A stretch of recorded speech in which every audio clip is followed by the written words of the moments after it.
Morning. My name is Jeremy Piers with Indiana State Police.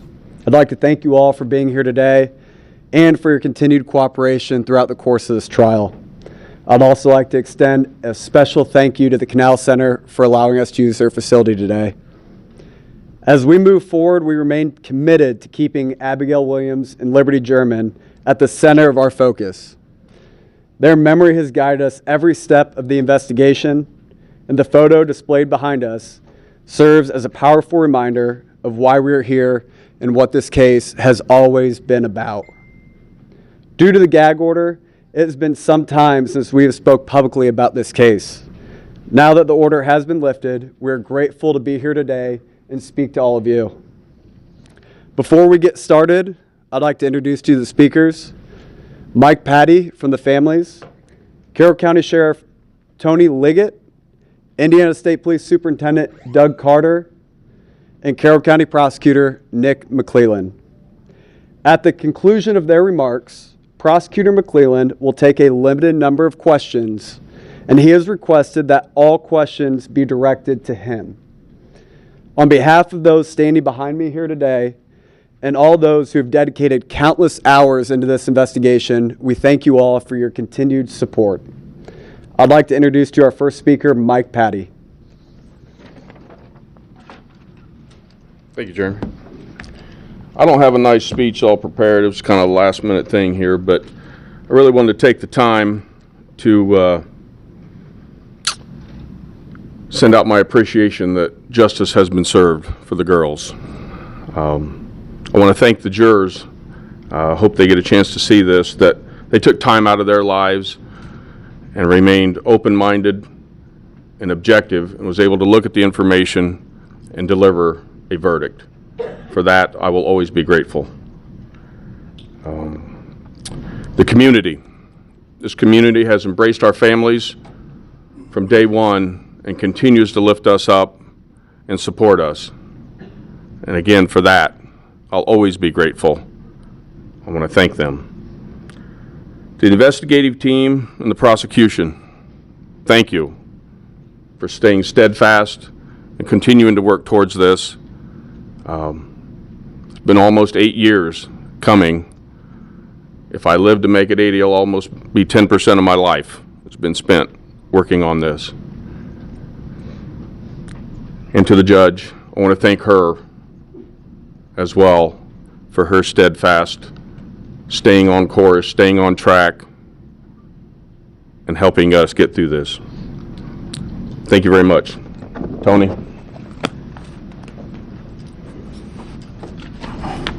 Good morning.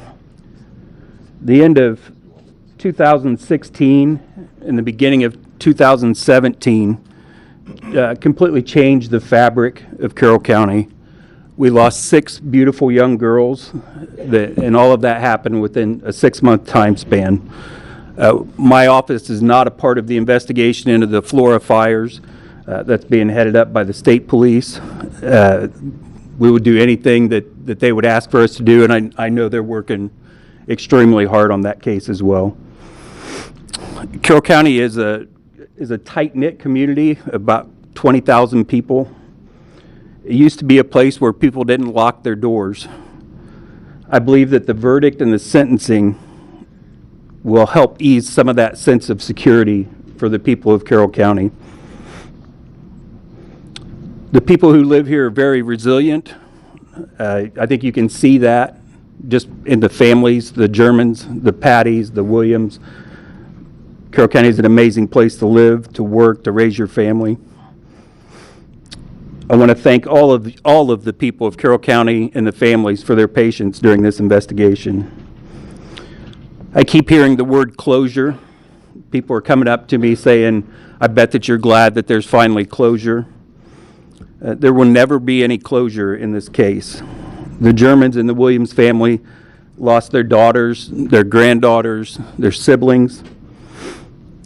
Justice, a form of justice was served, but it does not bring Abby or Libby back. These families will live every day without 2 of the most important people in their lives.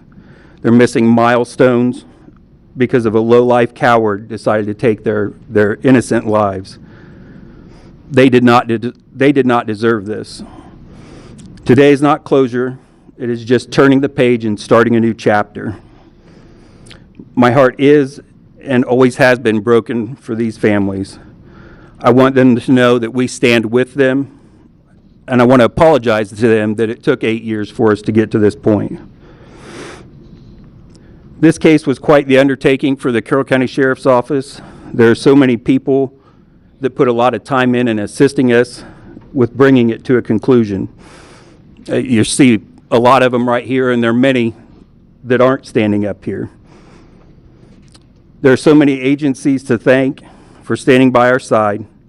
Just to give you an idea of the support that we had just for the trial, we had 36 outside agencies help us for just the security during the trial.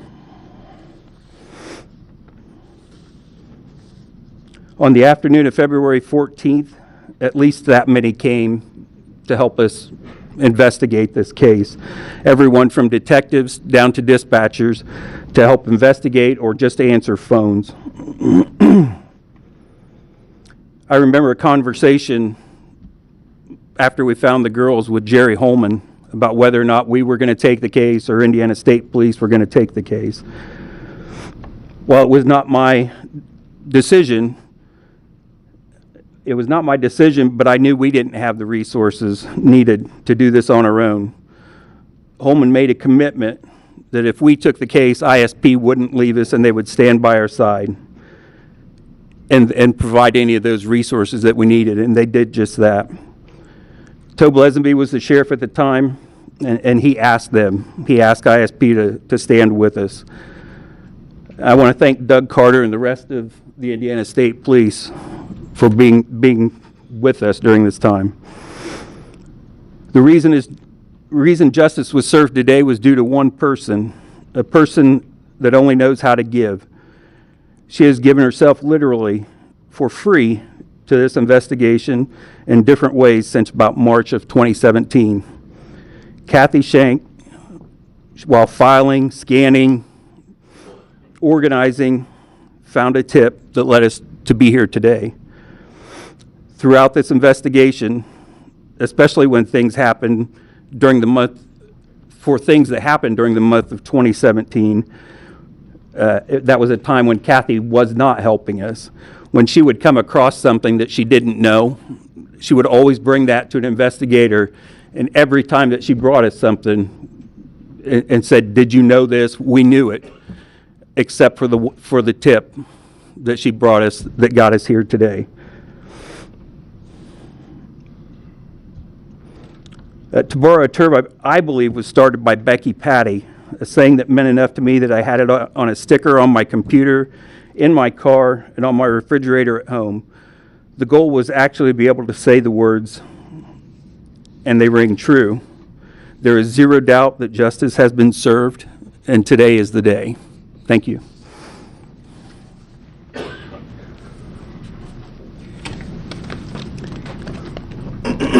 I had prepared remarks today, but I decided walking in here that I wasn't going to read them. John Perrine reminded me that 2,866 days ago, this entire thing began. I didn't know what I would think, and I didn't realize today we were going to be walking into the same room where many of you were, I believe, again, from memory, April of 2019 or that time frame. And over the course of these last many years now, several of us, me included, have been mocked and ostracized for our emotion, for our inability to answer questions that you might ask, and the thought that we're something other than human beings. I'm not going to apologize for that. I often say I wish people could see what goes on behind the scenes, and not just with people dressed like me, but citizens of this county and of this city. It's amazing, amazing acts of unbelievable courage and self-service and self-sacrifice. I wish you all could have been in the courtroom today and heard the victim impact statements. I'll always remember them. And I hope you'll get the transcripts and read what was said and try and understand the context of those words, even though you weren't in the courtroom. Over the course of these last many years, there have been many investigative strategies. Any notion of a cover-up, any notion of us deciding the outcome of this, any notion of any connection to anything else is not correct. It's not correct. I've never been a detective in my entire lifetime, but I get to represent some of the best on the planet Earth. And I listened to them intently. And when they made strategy decisions associated with what the next steps would be, my job was to support them, and I stand by those decisions, every single one of them.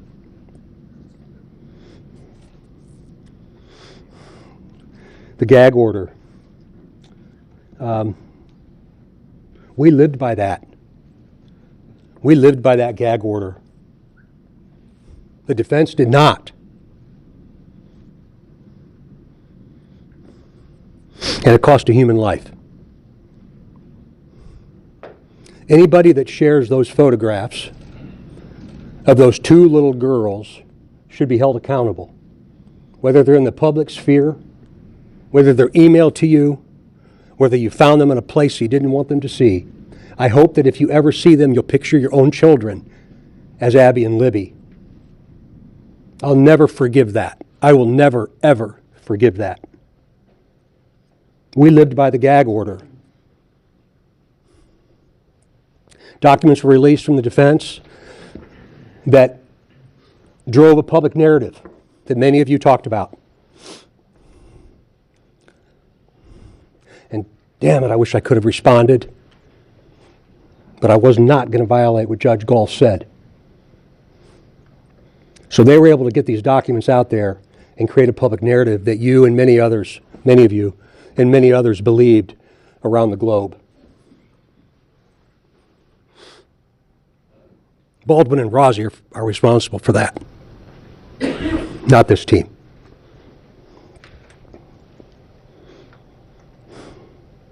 The family effects, I think you'll see the words that were spoken by the folks that spoke today about their lives and how they've been forever changed, how they'll never be the same. And they said it in ways that were beautiful in some kind of a mysterious way.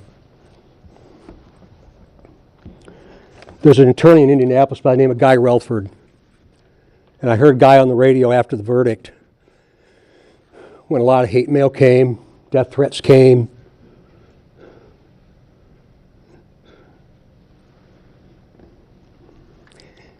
And I heard Guy Relford say that day on the radio, and I called him 15 minutes after he said it.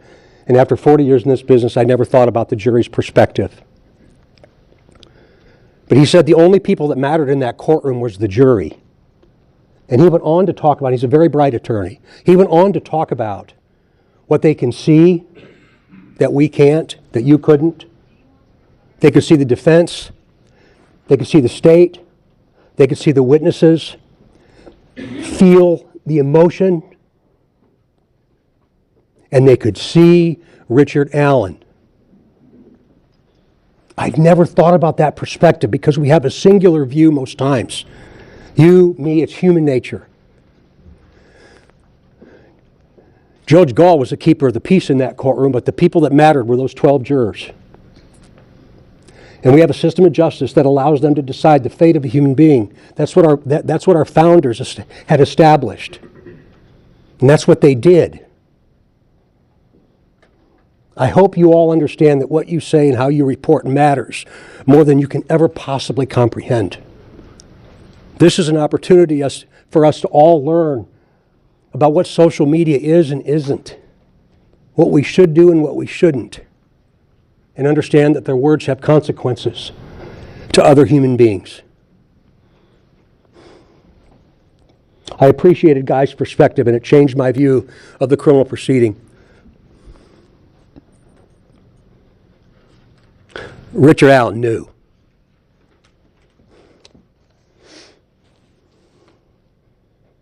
We live in a country where people can hate. People can say things about other people. And that's okay. Hate me. It's okay. It's one of the only countries in the world where you can. So hate me if you want to. The investigative collaboration is something that I'll remember for the rest of my life. For the rest of my life. There's no way we could possibly chronicle it or articulate it or write about it or anything. There's no way we could ever do that. We are human beings, and there were mistakes made. But there was never a mistake made that we knew was wrong when we did it. I'll crawl across shards of hot glass for Jerry Holman. Jerry Holman is not a liar.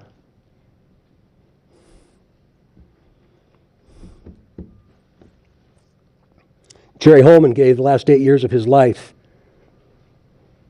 to something much greater than himself. We fussed with each other throughout the course of this in conclusion. We argued with each other. I remember Tobe and I had an argument right here in this other room in April of 19, as you should expect us to. There was no groupthink. We debated each other, as you should expect us to. But then the defense spins that into incompetence. It's ridiculous.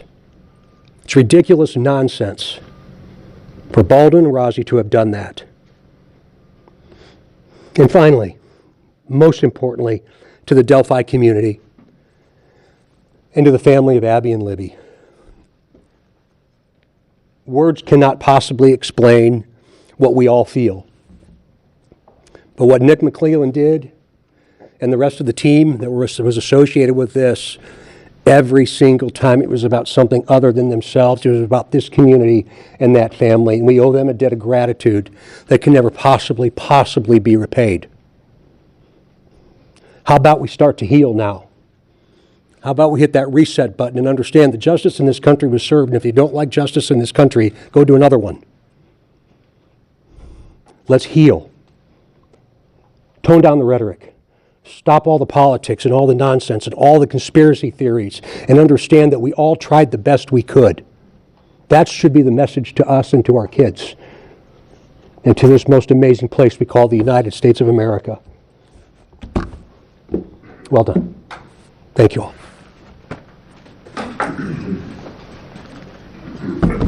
Good morning. Can we all just have a little bit of a sigh of relief that this thing is over finally? The convictions come in. We've got the verdict.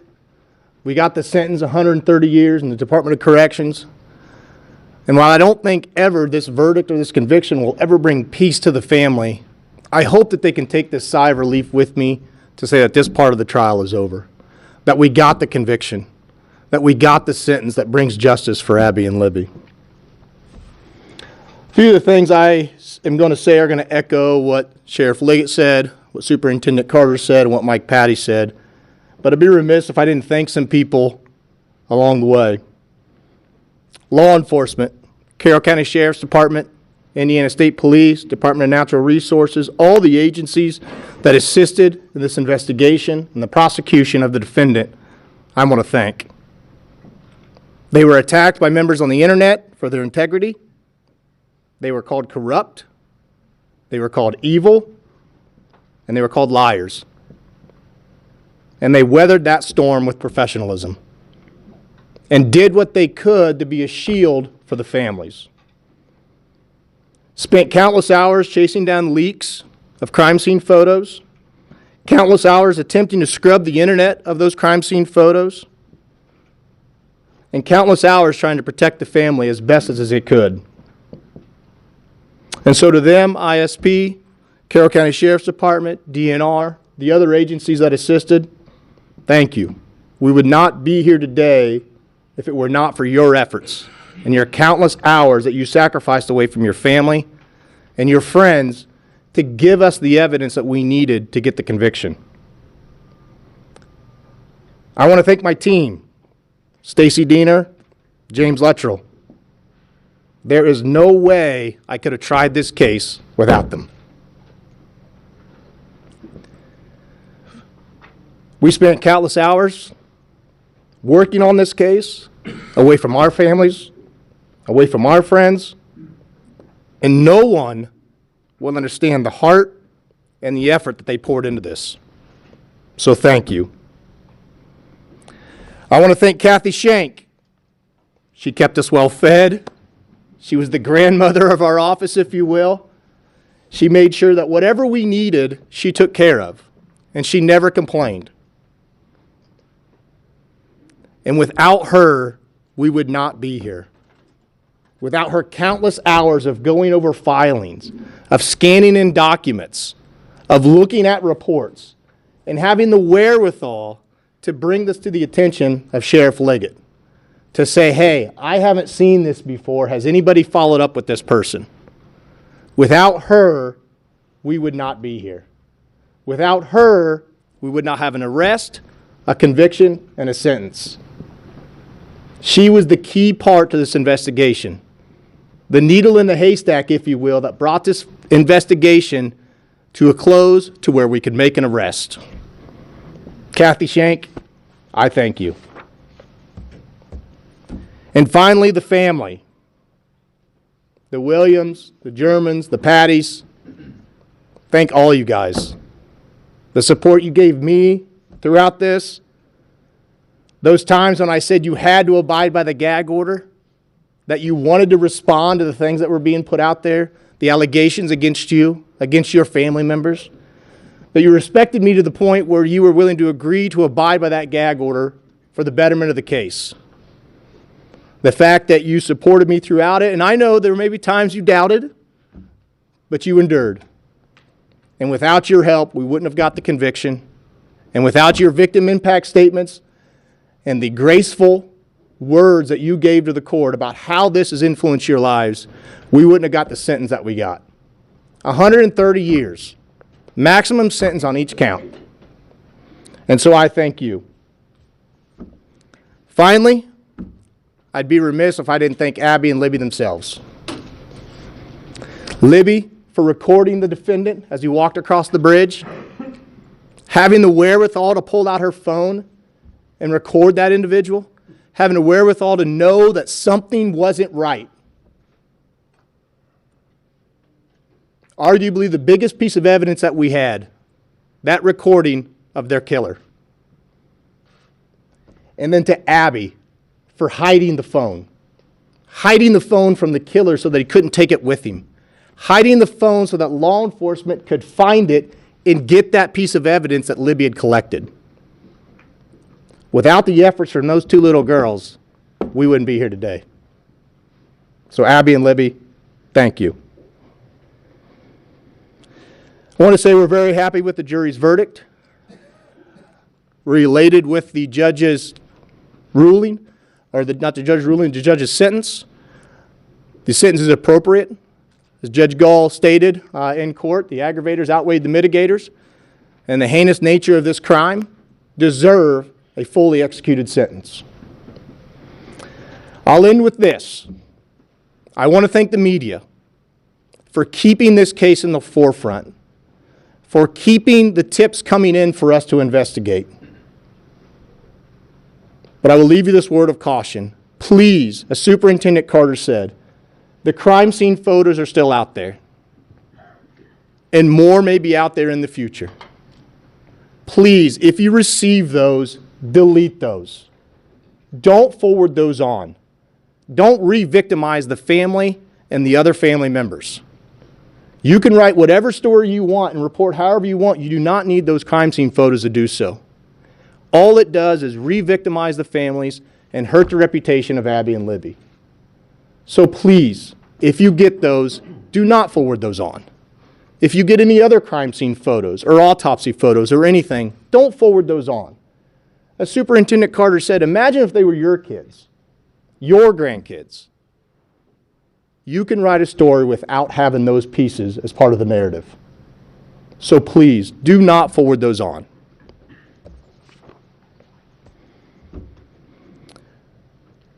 I want to thank the community finally. Everybody in the community locally has supported my office, supported law enforcement. The show of support from them has been just unforgettable.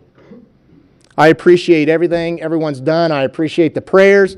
I appreciate the handshakes, the support, everything that everybody's done throughout this course of the 8-year investigation. When this investigation started, I was actually a defense attorney. I ran for the prosecutor's office in January 1st of 2018, and I knew coming into that office that this case was one that I would have to investigate. And I made it one of my goals not only to investigate it, but to get an arrest, have the trial, and get a conviction. And all the support I had throughout that time, I appreciate it. And so, as Trooper Pierce said, I'm going to answer a few questions. The gag order is lifted. You're more than welcome to talk to anybody up here individually afterwards if they want to talk to you. But I will take a few questions here and now. Nick, what did you do to help the family navigate the emotions of the swirling narratives outside of the gag order and also the hate and vitriol put onto this case? It's not easy. It's hard to put yourself in their shoes because I've never had a child die. And so it was very difficult. It took a lot of phone calls, text messages, meetings. A lot of it was, hey, try not to read that stuff that you see on the internet, which is easier said than done. But a lot of it was just moral support and leaning on each other to say, we can't violate the gag order. Let's keep our eye on the ball. We need to get the trial, and we want to try to get the conviction, and then we can talk. And so it was just a lot of words of encouragement between each other, moral support, text message, phone calls, those kind of things. Mr. McMahon, what happened with Ms. Auger at the end of the hearing? What was that fight about? It wasn't a fight. She was just commenting about some things that were said at sentencing, and I'm just going to keep those things to myself. Got up in your face, though. That's not a fight. Well, I don't know if she got up in my face. I'll just keep those things to myself. She was just commenting on things that were said at the sentencing. Yes, ma'am. The defense has made it clear they plan to appeal. Your thoughts on their chances? Well, it's not up to the defense. It's up to the defendant. I'm not going to repeat his name. He's the defendant at this point. And so he has 30 days to file notice with the court that he wants to appeal. If he doesn't file that notice, then there is no appeal. And so once he files that notice, we'll deal with it accordingly. We'll work with the Attorney General's office to represent the state, and we'll give them whatever support that they need in order to draft a response to that appeal. But I guess given all the questions, and we've all addressed it up here and how frustrating it was, your confidence in the security of this verdict and in this maximum sentence? I feel confident in the verdict and the sentence. But again, I'm not on the Court of Appeals, so they'll have to make that decision if it comes to them. Sorry, part of 2023, and one of the very first pretrial hearings, you addressed the court and said there's possibly some other actors involved. Can you elaborate? Well, at this point, we don't believe any other actors are involved. We don't have any evidence to support that. If evidence comes out in the future to support that, we'll obviously investigate that. We're not going to say, hey, no, we got the conviction. We're not listening to what you have to say. But at this point, we have no other evidence showing that any other actors were involved. If Richard Allen himself, the defendant, wants to come forward and give us more information, we'll gladly accept that. Is that the reasoning for the amended charges? The amended charges were we added the 2 counts of intentional murder. I did that because I thought it was appropriate at the time. Thank you. Yep. Can you tell us more about the Anthony Shots? Hold on just a minute. Do you have a question? Yeah, can you tell us more, might be asking you to speak on behalf of other people, how it makes you feel with the guilty verdict and the sentence? Obviously, it's the outcome you guys wanted, but how does it make the entire team feel to get to where we are today? I think, I hate to speak for everybody, but I think, I hate to be cliche and use the word justice, but justice, vindication, to show that the people standing behind me weren't liars, weren't corrupt. Those hate mails and hate messages continue to come in from some podcasters, some YouTubers. But I think just justification that, okay, we conducted a clean investigation, we presented the evidence as best we could, and the jury were convinced beyond a reasonable doubt that he was guilty. Nick? Yes. Does this now mean that all the other men are cleared? Can you use that word? Who is all the other men? The other men that were looked at during the course of the investigation that you always said we couldn't say that they're cleared. Can you now say they're cleared? I may not use that word cleared, but what I can tell you is we don't have any other evidence that ties them to the offense at this time. Are you still looking into the Anthony Shots profile in any other secondary investigation other than What do you mean, looking into the Anthony Schatz profile? Well, in 2021, you guys asked for information on the user of that profile. Mr. Klein was in custody at that time, and then it just kind of faded out. Well, it didn't fade it out. He was convicted of, what, 34, 35 counts? Is there anybody else connected from that profile to this case at all? Not that we have any information of that right now. Can you speak to the timing of today's sentence? Christmas is 5 days away. This is an emotional time of year for a lot Sure. of folks, and you've lost people and this kind of thing. There's no significance in my mind to the timing. Once a person is convicted, they have a right to be sentenced within 30 days. And so I think the timing just was to try to get it in before the holidays, because a lot of people do have time off and and the courthouses are closed. So there's no significance in my mind to the timing, but that it worked in everyone's schedule. I just mean that it's the time of year when people are with people they love. These 2 little girls are not with their families today.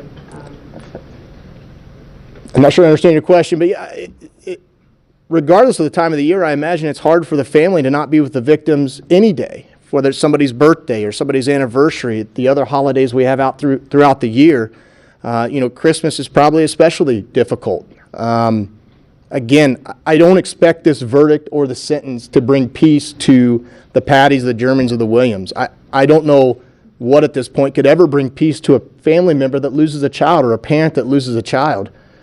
What I hope is what I said. I hope it's a sigh of relief that this portion is over and that the conviction as it is now stands and that he's been sentenced to the maximum possible sentence. I hope that is a sigh of relief for them. And I hope that they now, like Superintendent Carter, can continue to heal and start to put this chapter behind them. That's why the plea to the media, please do not recirculate those pictures, because all that does, as Mr. Erskine said in his victim impact statement, it's like a scab or a wound that scabs over that is constantly ripped open. It's a constant reminder that our loved ones are put in this vulnerable position. Nick, should people face criminal charges or any kind of charges if they do publish or share those pictures? My opinion is if the Indiana Code allows criminal charges to be pressed for those kind of thing, if something comes in my office, criminal charges will be pursued if the criminal code allows it. Superintendent Carter, can you speak to the number? Well, he can answer some questions after we're done here. So, Would you concede that there are some holes in this case or things that cannot be explained that you guys were not able to explain? I'm not going to concede that. No. Go ahead. The judge spoke today to the defendant's conduct, specifically him rolling his eyes throughout the trial. Your take from your professional perspective, you've tried other cases. I'm sure you've watched him throughout the case. What was your reaction to how he was acting? It's hard for me to see him because the way we were seated, especially during the trial, we were kind of all crammed. We call it the well. We're kind of all crammed in there, so it's kind of hard for me to focus on him. And the way I try cases is I'm pretty focused on what I'm doing, and I try not to get sucked into the reactions of other people. I like to watch what the jury's reactions to certain things are. And so a lot of the stuff that she commented on, I didn't see from him. What I did notice from him is what I said in my sentencing recommendation, just the lack of remorse and the lack of regret, the lack of emotion, I guess, when the images of the victims are put up on the screen. As a father, when I see those things, and you've probably seen me up here and other places, I get a little emotional about it, and it's hard not to. And so the lack of those things kind of struck me. I didn't see him roll in the eyes of the judge, of course, but obviously never a good thing to do. So those are my comments on that. What do you think? What piece of evidence, really quick? Just one more, then I'll be good. Yeah, sorry. What piece of evidence, like from his demeanor to any parts of your case, what piece of evidence do you think did it for the jury and then to also elicit this maximum sentence? What do you think got us here? Oh, gosh, I don't know what did it for the jury. I think it was a culmination of everything that we had. I think once you start stacking that evidence against him, and as it stacks up, it's hard to say that the defendant isn't bridge guy. And if you can accept that he's bridge guy, you can accept that he's the killer. And that, to me, is the bottom line. And so... If you have a message for Richard Allen, you could talk to him face-to-face right now after all this has been said and done, what would you say to him? I think I would just echo what the superintendent said and what Sheriff Liggett said and some of the things that were said by the victims' families at court. If he truly wants to apologize to the families and admit to what he's done, now's the time to do that. So. Can you say today? Can you say today that Carroll County is safer than it was 8 years ago? I believe so. What steps have been taken to make it safer? Well, I think it's safer in the sense that people can have that sigh of relief to say, okay, we got the guy, we got the conviction.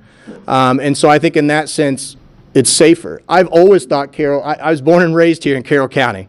I left, of course, to go to college and law school, but then I came back. And so this has always been my hometown. It's been my hometown for 3 generations or 4 generations in my family. And so I've always thought it's a safe place. And the things that Sheriff Liggett said, the thing that the victim said in the sentencing, that wasn't fluff, that we didn't lock our doors and that we knew everybody else. Those are true statements. This is a traditional, small, Midwestern town. And so I think it's always been safe. I think there can be that pressure off of people now to say, okay, I feel better. We got the guy, we got the conviction, and we know he's going to be in prison for 130 years. So, Do you go ahead. anticipate any charges against That'll be it for the questions today and for the press conference. I would just like to say I thank you all for coming out. As you go about your day, please remember the most important part of this entire thing, and that's the 2 girls that are behind us today. So as you go about your reporting, please do that and have a safe trip home. Thank you.